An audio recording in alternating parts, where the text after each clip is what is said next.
Hey guys, it's Kurt, Trinity Bow Release. In this video, we're going to talk about the trigger and the function of it, and like the spring, without the spring. See if I can get it a little bit clearer.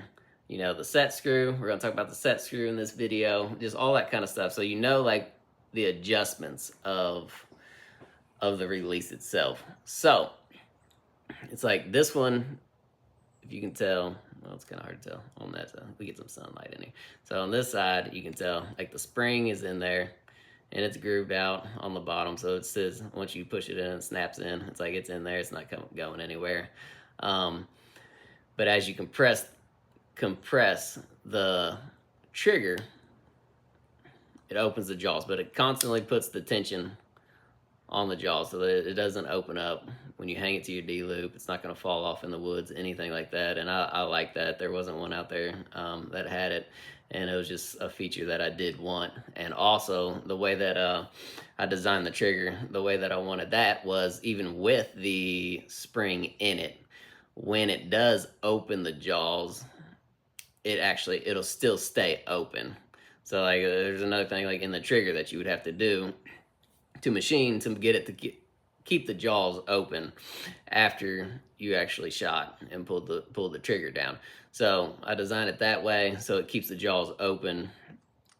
And yeah, and then we'll go to this one, and this is the one that does not have the spring. So this would be, you know, some people like it like that too.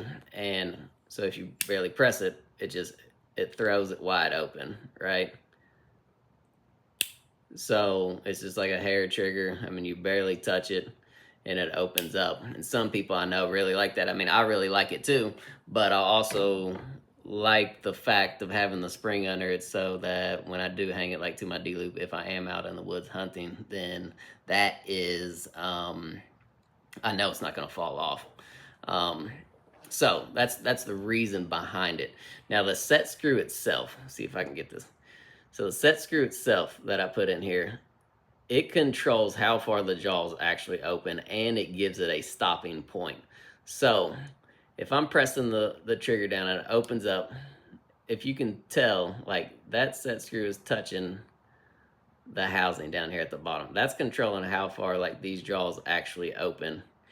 Now, if I would run this screw up like higher, it would still function fine, and the jaws would open up even further. You know, it just takes out like that play when the spring is in there. So there would be like a little bit of play like towards the back side of this if you ran the set screw up higher. I just like having like a good like solid stopping point. So that was the reason like for the design on the set screw for the actual trigger. And then if you're looking at it like this one, it's like I have it like pretty far up to where it's basically flush with almost the top of the trigger, but sticking out just a little bit at the bottom. But I mean, you can tell like the jaws will open up like super wide. Like you don't need it like that wide. So it's like you can adjust that set screw to close the jaws where you actually like it. How far do you actually want that thing to like open up when when you pull the trigger, if that makes sense to you. So that's the reason like I designed it that way, is because obviously you could make it one way if you didn't have the option of having a spring in it or not having a spring in it or anything like that. Then I mean, you could make it a different way probably.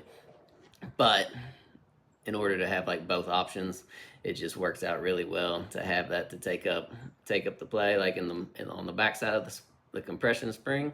And then also like however wide, you know, people like it to go really wide. Some people like it to be like nice and tight. So that's the reason for the trigger. And I just wanted to give you the breakdown on that and like how it functions and everything. Like, you know, everything's like online. So like I'm not in Bass Pros and Cabela's and like Walmarts and stuff like that. So I want to give you all like close-up videos of like each individual part so you have a better idea of what you're buying, if that makes sense. So appreciate y'all.